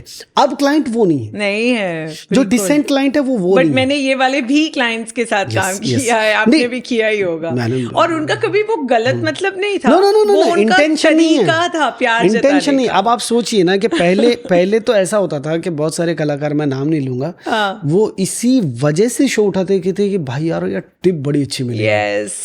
फिर धीरे धीरे जब पता चला ना कि what is the meaning of tip, तो फिर धीरे धीरे सेल्फ रिस्पेक्ट आ गई, भाई क्या है भाई टिप। तो कुछ कलाकार जो सेलिब्रिटीज मुझे याद है, मैंने ONGC के लिए I used to anchor shows जी। एक्चुअली ONGC के एक होता था ना तभी 4 city tour, 8 city tour, actually वहाँ पे CMD ने स्टेज पे अनाउंस किया है कि हम आज के शो से इतने खुश है कि हम सिंगर को 2 लाख रुपए एक्स्ट्रा देंगे, एंकर को 50,000 एक्स्ट्रा देंगे। और मुझे एक्चुअली बुरा लगा, ये क्या बात हुई, मैंने मेरे फीस ले लिया, तुम ये क्या मेरे को ऐसा। एक बार क्या हुआ, एक इंसिडेंस बताता हूँ। हम लोग एक जगह शो करने गए उड़ीसा में, और वो वहाँ के किसी दबंग साहब क्या था, बड़े आदमी का था, मतलब दबंग इन द सेंस वहाँ के बहुत मोतबर कह सकते हैं, या बहुत रेस्पेक्टेड आदमी है। तो एक शो हो गया, अब वो उनको शो इतना पसंद आया कि वो आ रहे हैं कि सर, मतलब पेट भर गया, नीयत नहीं भरी सही तो आप एक काम करो, कल और कर दो शो। ठीक है, कोई बात नहीं। दूसरे दिन वो शो कर दिया। तीसरे दिन वो फिर आ रहे हैं कि सर अब हमारे जो बाउंसर्स लोग हैं ना, ये जिद कर रहे हैं कि सर आप हमारे लिए एक और शो कर दो। सो आई वाज फीलिंग लाइक भाई क्या है ये, बिल्कुल। मेरे को इतना पैसा नहीं कमाना, हाँ ना मुझे ऐसा पैसा कमाना कि व्हाट तुम चाहते क्या हो भाई, हाँ, ये क्या है पर्सनल मतलब पर्सनल आर्टिस्ट वही- हो गया ये घर मतलब का। हाँ वैसा हो गया कि गाड़ी निकाल, हाँ गाड़ी निकाल, गाड़ी निकाल। तो वैसा तो होता है कभी, और कुछ जगहें ऐसी होती है। देखिए एंड ऑफ द डे सर्वोपरि हमारे लिए क्लाइंट है। या ट्रू। आप इवेंट लाइन से हैं, आप बिल्कुल। और हम हमारी जितनी भी हम हमारी जो एक्टिविटीज़ हैं या जो हमारा जो भी जितनी भी जद्दोजहद है वो इन्हीं के तान है। बिल्कुल। ये तो हमें मान के चलना पड़ेगा। अगर क्लाइंट इस तरह के शोज, इस तरह की चीज़ें नहीं करेंगे तो कोई कलाकार जो है वो अपनी लाइफ को उस लग्जरीज पॉइंट ऑफ व्यू से या उस तरीके से जी नहीं पाएगा। नहीं, इनफैक्ट बहुत सारे लोग क्रिटिसाइज करते हैं कि शादियों में इतने खर्चे होते हैं, इतना क्यों शो ऑफ करते हैं, बट मुझे लगता है कि शादियों में जितना स्पेंड होता है वो एक्चुअली कितने सारे लोगों को एम्प्लॉयमेंट देता है, यू नो, वर्क अपॉर्चुनिटीज देता है, फाइनेंशियल ग्रोथ देता है, कितने लोगों की लाइफ बनी है, लाइफ बनती है। So it's a circle. अगर ये सर्कल हमने रोक लिया, it is not good for our own self, for the society. And एक तरीके से अब तो खैर इतना प्रोफेशनली पाटे की प्रथा जो थी ना, पाटे लाते थे, हाँ, कि 10 पाटे इधर से ले आओ, 10 वहां से ले आओ। आज हमारे यहाँ कोई गजल गाने वाला आ रहा है, आज हमारे यहाँ कोई भजन गाने वाले आ रहा है, गजल वाला आ रहा है, एग्जैक्टली, या कोई क्या ऑर्केस्ट्रा वाला आ रहा है, ठीक है। 4 पाटे इधर के, 4 पाटे, फिर उसके बाद अरे यार 8-10 दरियां भी लिया, तो 8-10 दरियां बिछ गई, ठीक है। जब ये इवेंट लाइन आई तो एक सिस्टम आया, और उस सिस्टम ने पता नहीं कितने सारे जॉब्स, कितनी सारी होप और कितने सारे दरवाजे खोल दिए। अब आप सोचिए कि एक फूल वाला जिसको सिर्फ हम मंदिरों, मस्जिदों, दरगाहों के बाहर ही वहां तक ही देख पाते थे, लेकिन जब इवेंट का मामला बना तो वो फूल जो है वो दूल्हे की माला से उतर करके वो पूरे स्टेज को सजा रहा है और पूरे इवेंट को सजा रहा है। तो अब आप समझ सकते हैं कि वो एक फूल वाले की वजह से कितना माहौल पूरा खुशनुमा हो गया। बिल्कुल। फिर उसके बाद वो जो कील ठोकने कभी आपके घर पे छोटा मोटा काम करने आता था, वो वहां पे स्टेज बना रहा है। तो आर्ट वर्क इतना बढ़ गया, इतने सारे लोगों का काम हो गया। तो मैं तो समझता हूँ कि इन इवेंट लाइन जो है ये एक तरीके से सिर्फ कलाकारों के लिए नहीं, हर एक बंदे के लिए एक बहुत बड़ा खजाना है जो खुल चुका है। बिल्कुल। और होना भी चाहिए। बिल्कुल। और मैं तो बोलता हूँ हमारे क्लाइंट से करते रहो भाई। बिल्कुल करो, bring it on, bring it on. आप तैयारी कैसे करते हो मुझे बताइए एक लाइव शो के लिए? मेंटली कैसे कोई भी आर्टिस्ट अपने आप को प्रेप करता है? क्योंकि मुझे लगता है कितने भी शोज हो जाए, दैट नर्वसनेस एक होती है, यू नो, अपने को बेस्ट परफॉर्म करना है, ऑडियंस का रिएक्शन कैसे आएगा पता नहीं। आपको मैं एक ईमानदारी वाली बात बताऊं, जब मैंने सिर्फ 2 ही बार रिहर्सल की है, और मैं जगह के नाम नहीं बता सकता, मैं कभी रिहर्सल नहीं करता। ओके। कभी कोई तैयारी नहीं करता। मैंने जब रिहर्सल किया ना, वो शो मेरा फेल हुआ है। और उस लेवल पे फेल हुआ है कि फिर फाइनली मुझे 5 मिनट का ब्रेक लेना पड़ा और अपनी वापस से उसी जगह पे आना पड़ा कि नहीं यार, let's start the same. Because मुझे पता है, अब आप सोचिए कि मैं अगर त्रिनिदाद की एक बात बताता हूँ, मैं वहाँ पे हम लोग गाना गाने गए थे। तो अल्लाह के बंदे, एंड देन तेरी दीवानी, एंड देन ऊपर खुदा, 3 गानों के बाद ऑडियंस सुनने को राजी नहीं। तो वहां ऑडियंस को पढ़ना जरूरी है कि what they want to listen. ठीक है, 2 तरह की ऑडियंस होती है। एक वो जो यूं सुनती है खाना खा रहे, बिल्कुल, ठीक है। एक वो जो यूं, लेकिन एक जो तीसरी ऑडियंस है ना, वो अलग है। वो पैसा खर्चा करके आ रही है बॉस, वो स्क्रूटिनाइज कर रही है, वो अलग ही है। तो वहां पे अब आप सोचिए कि मुझे 1.5 घंटे तक, 1 से 1.5 घंटे मैं गाना गा रहा हूँ मुकेश जी के, रफ़ी साहब के। तो ये तो एक कलाकार होने के नाते मेरे लिए फख्र की बात है। तो आपका पहले से म्यूजिशियंस के साथ कैसे फिट ट्यूनिंग होता है कि इस गाने के बाद मैं ये लूंगा विदाउट गिविंग अ ब्रेक? सो मैं पूरा क्रेडिट बेचारे हमारे म्यूजिशियंस को देता हूँ, बिकॉज मैं म्यूजिशियन उनको मानता हूँ जो हर रंग में ढल जाए। यस, ठीक है, मैं उनको नहीं मानता जो पेपर लिख के बैठे हैं कि भाई यही लिस्ट है, यही ऑर्डर है, क्योंकि हम क्वेश्चन पेपर चेंज हो गया। हम चलते चलते कहीं पे भी चले जाते हैं। हाँ। तो थैंक गॉड कि हम लोग ऐसे मुल्क से बिलोंग करते हैं जहाँ पे रागदारियों का इतना अच्छा मसला है कि म्यूजिशियन को धाड़ से पता चल जाता है, ए भाई ये तो सी में गा रहा था, अचानक डी में चला गया, चल भाई डी में इसका बजा लो, चलो अचानक इसने गाना चेंज किया, अरे यार ये तो राग ही चेंज कर दी इसने, चलो इसी राग में बजा लो। तो वैसे भी म्यूजिशियंस बहुत कम हैं, ऐसा नहीं है, और कुछ ऐसे होते हैं जिनको ये बिल्कुल ही कट टू कट करना है, जिनको एकदम मशीन के अकॉर्डिंगली चलना है। मैं ये नहीं कहूंगा कि वो रॉन्ग है, मैं ये नहीं कहूंगा वो गलत है, गलत नहीं है, बिकॉज उनका एक सेटअप है कि 1.5 घंटे तक का मुझे ये परफॉर्म करना है। हाँ। 1.5 घंटे में मैं बीच में एक बार है ना मैं कट करवाऊंगा। हाँ। तो उस वक्त आप बीच में कुछ कर देना। हाँ। ये हो गया। तो सबकी अपनी अपनी एक सेटिंग है, एक रिहर्सल है। मेरी कोई रिहर्सल नहीं है। मेरी रिहर्सल ये है कि मेरी ऑडियंस क्या मांग रही है, बाप रे, तुम्हें क्या सुनना है। अब आप सोचिए, मैं वेडिंग शोज में कई बार ऐसा हुआ है कि मैं मुझसे गाने सुने जा रहे हैं, बहारों ने मेरा, ऐसे गाने वेडिंग शोज में बहुत सारे, तड़प तड़प के इस दिल से आह निकल, वो गाने गाने पड़ रहे हैं। क्यों? क्योंकि ऑडियंस वो चाह रही है। And what I personally feel के बॉस मेरा काम ही यही है ना। तो अगर मुझे याद है ना, तो मैं 2 लाइन भी अगर याद है ना, तो मैं उसको 2 लाइन से खुश करने की कोशिश करूंगा। दैट इज माई, ये मेरी ड्यूटी है। yes. तो मैं वो ड्यूटी करने की कोशिश करता हूँ, और जिस दिन मैं रिहर्सल करता हूँ वो मेरा प्रोग्राम ही फेल हो जाता है। तो ऐसा होता है कि मैं कभी रिहर्सल नहीं करता।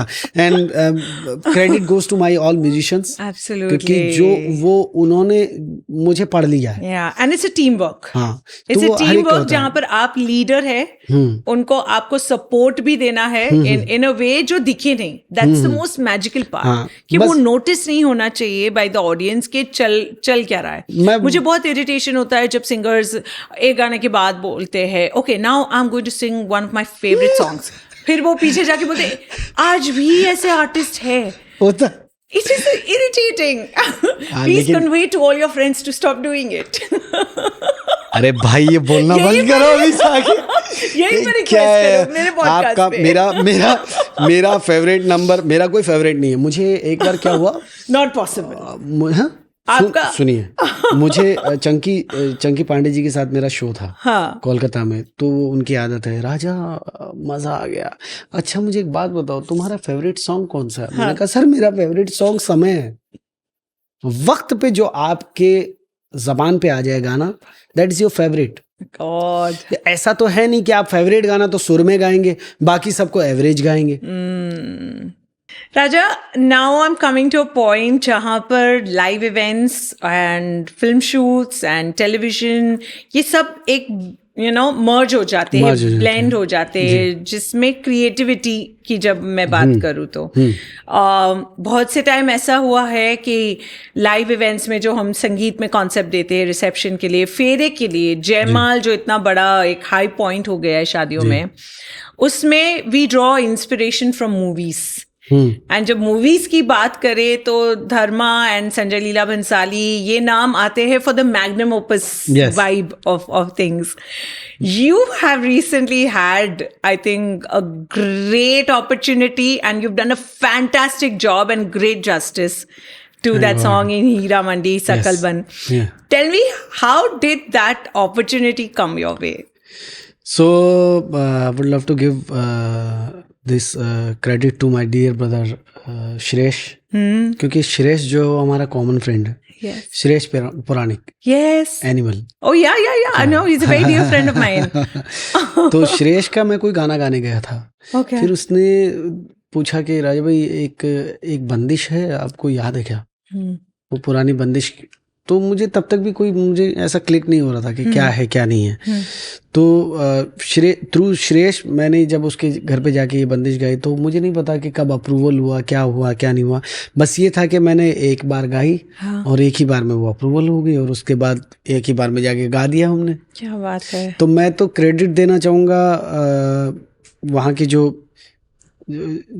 चूज़ करने वाले हैं, ये एक तो उनको, दूसरा मैं शुक्रिया अदा करना चाहूँगा श्रेयस का, क्योंकि श्रेयस ने मुझे वहाँ इंट्रोड्यूस किया। बिकॉज हम तो बचपन से उनके गाने गाते आ रहे हैं, चाहे किसी भी जरिए से गाए। तो और ऐसे महान व्यक्ति के लिए, ऐसे मतलब माइलस्टोन के लिए काम करना अपने आप में ही एक अपॉर्चुनिटी है। yes.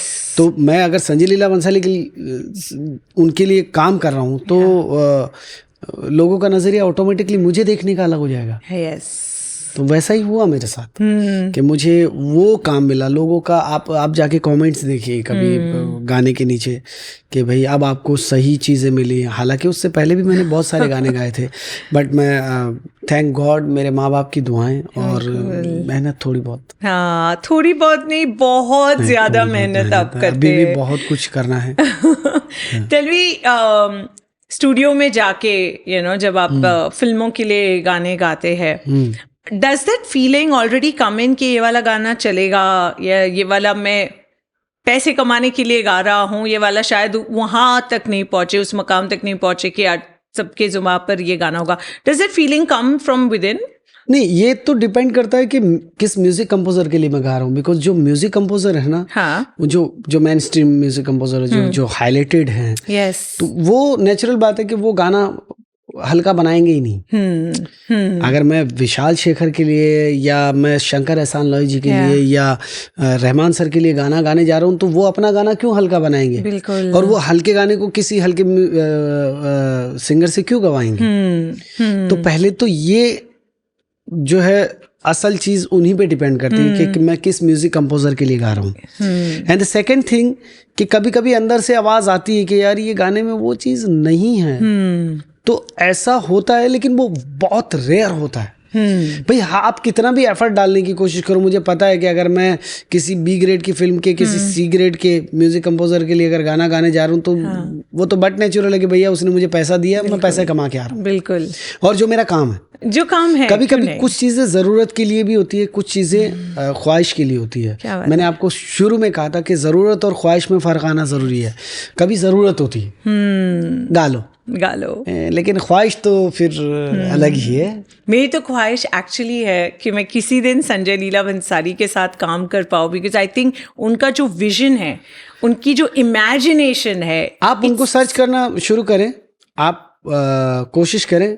वो आदमी ऐसा है, मैं उनके बारे में ये कह सकता हूँ कि अगर उनको लगा ना कि आप टैलेंटेड है, फिर उसके बाद आप हिंदुस्तान नहीं चाइना के किसी गांव में जाके रहो, वो आपको ढूंढ लेंगे। He is like that. तो ये उनकी महानता नहीं, ये उनकी बारीकी है। उनका काम को परखने का जो नजरिया ना, वो लोगों से बहुत डिफरेंट है। क्योंकि अब अभी जो मैं उनके साथ कई टाइम से जुड़ा हूँ तो मैंने बहुत सारे और गाने की जो है कभी कभी बातचीत चलती है, तो जिन बारीकियों से, जिस नजरिए से वो देखते हैं, मैंने बहुत म्यूजिक कंपोजर देखे हैं, लेकिन उनका नजरिया बहुत अलग है। और आज के दौर में जहाँ पे आप इस तरह का गाना सुन रहे हैं, वहाँ पे अगर एक क्लासिकल गाना किसी बच्चे को सुकून दे रहा है, तो आप समझ रहे हैं कि कितना बड़ा उनका विजन होगा, या किस लेवल पे वो, किस थॉट के साथ वो चले होंगे कि आज के साउंड को किस तरह से उस बच्चे के दिलो दिमाग में डालना है। कि एक छोटा सा बच्चा मुझे टैग कर रहा है कि ऐसा काला बना फूल रही सरसों। वो इंडस्ट्री, जो इंडस्ट्री हमारी इंडस्ट्री को अब ऑलमोस्ट बाय बाय कह चुकी है, जिसका नाम है क्लासिकल। उस क्लासिकल के बड़े बड़े दिग्गज, आप सोचिए कि बिरजू महाराज के जो शागिर्द हैं, वो मेरे को था उसके मुझे टैग्स आ रहे हैं और मुझे टैग कर रहे हैं वो तबले वाले। किसी ने सोचा भी नहीं होगा कि इस तरह भी रील बन सकती है। Yes. और उस लेवल पे रील बना बना करके लोग मुझे टैग कर रहे हैं, तो मैं समझता हूँ कि ये मेरे लिए बहुत बड़ा प्रिविलेज है और बहुत बड़ी अपॉर्चुनिटी है कि मैं ऐसे महान आदमी के साथ काम कर रहा हूँ। एंड मैं फिर बोल रहा हूँ, आपके अल्लाह करे आपके पॉडकास्ट पे यह बात सच हो जाए कि अगर आप में वो शिद्दत नजर आई ना उनको, आप चाइना के किसी गाँव में रहिएगा, वो आपको बुलाएंगे। माय गॉड, आपने जो कहा रियली अल्लाह करे ये सच हो जाए, बहुत जल्द हो जाएगा इंशाल्लाह हो जाएगा। टेल मी, आपने classical music and classical singing के बारे में जो अभी बोला, it's such a valid point. और जब हमने हीरा मंडी जैसा एक शो देखते हैं, that's when you realize what you're missing out on, you know, as listeners, and to package it and make it seem interesting, relevant for this generation was beautiful. Tell me, as a musician, as an artist, as a singer, how do you think your community can keep the classical music alive in our country That is with all so up much to of the audience. influx? सारा audience के ऊपर depend करता है। अगर क्यों? Audience सुनना चाह रही है तौबा तौबा तौबा, और अगर वो साउंड उनको अच्छा लग रहा है। आजकल लोग है ना 3 तरह से सारी ज्ञानेंद्रियों का इस्तेमाल कर रहे हैं। सूंघना बाकी रह गया गाना। कुछ लोग गाना देखना पसंद करते हैं, कुछ लोग सुनना पसंद करते हैं, कुछ लोग गाने को गुनगुनाना पसंद करते हैं। अब मेरा बेटा, उसको सारे रैप जो गाते हैं उनको याद है, कोई कुछ नहीं कर सकता।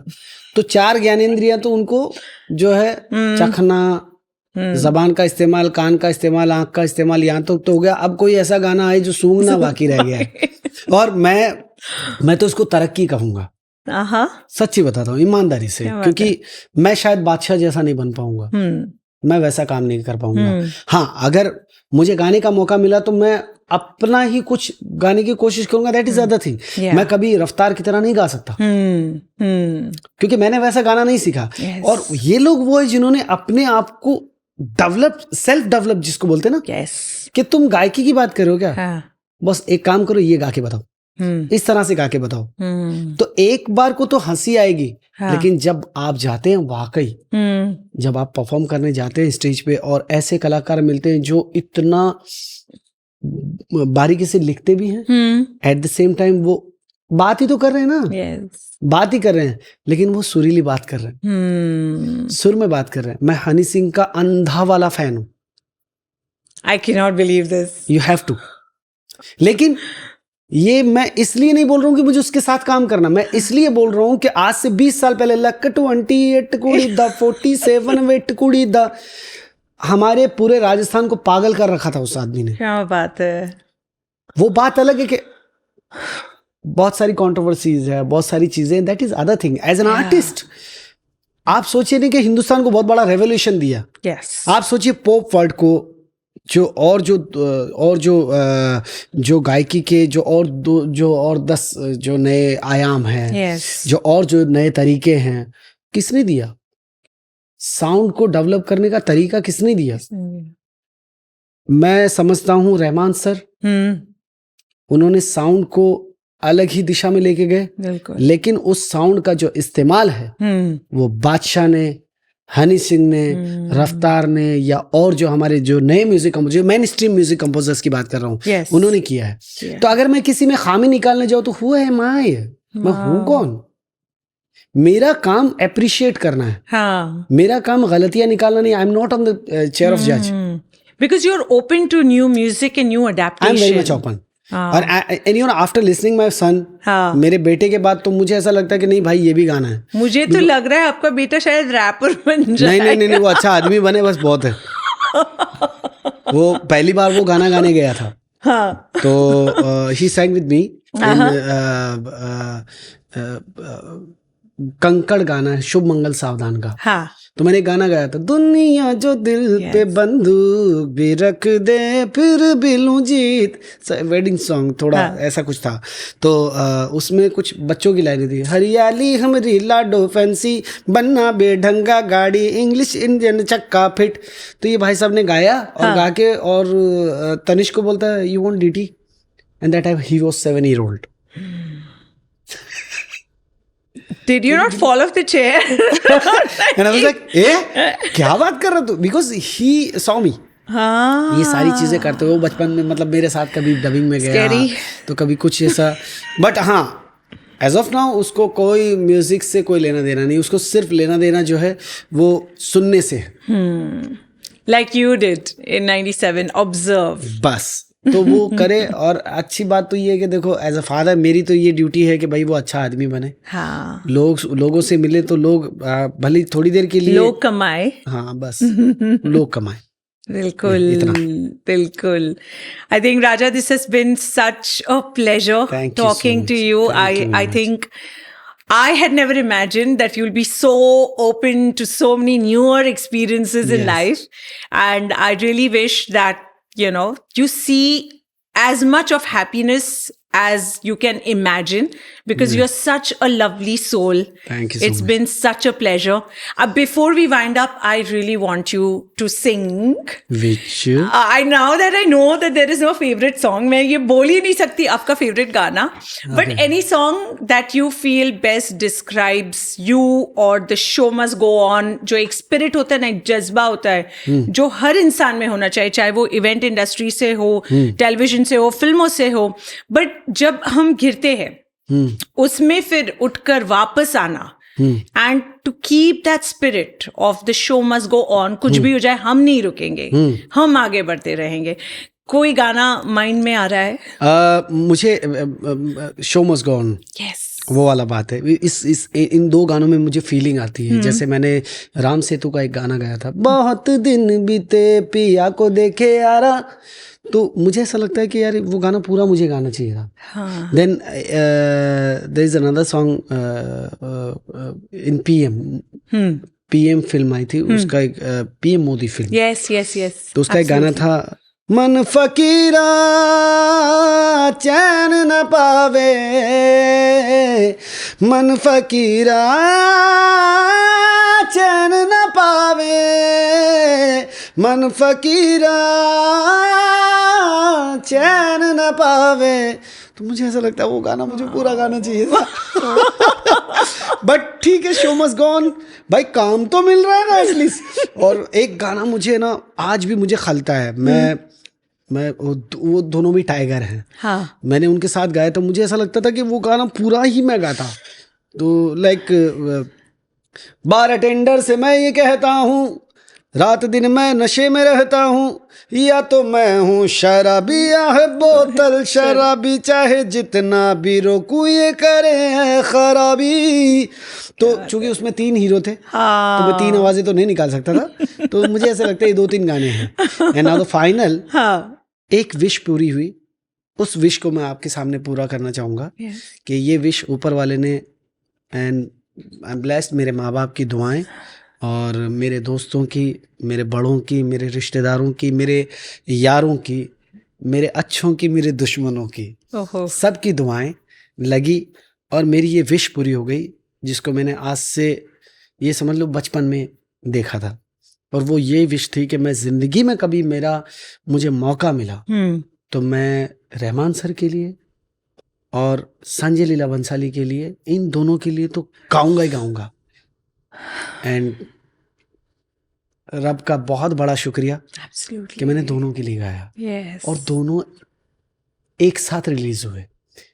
One is in Arabic language, तो एक तो पूरा अरेबिक है, ला इलाहा इल्लल्लाह, तो ये है आड़ू जीवतम, एक फिल्म आई थी उसका गाना है।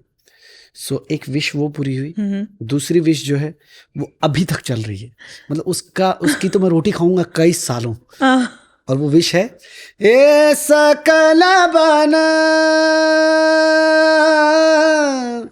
सकला बना फूल रही सरसों, सकला बना अम्बुआ फूटे टेसु फूले, गोरी करत श्रृंगार मालनिया, गढ़वाले आई कर सो, सकाल बना फूल रही सरसों, सकाल बना। Thank you. Thank you very much. Such an honor, Raja. बस हमारे इवेंट आ गए बर्थडे हमारे साथ में। ये जो इवेंट को लेके हमने इतनी सारी बातें की है। क्लाइंट्स जागो, क्लाइंट्स जागो, बिग कंपनी, वो सब कुछ करके देंगे हम लोग आपको। So thank you so much. Oh my God, thank you, thank you, thank you.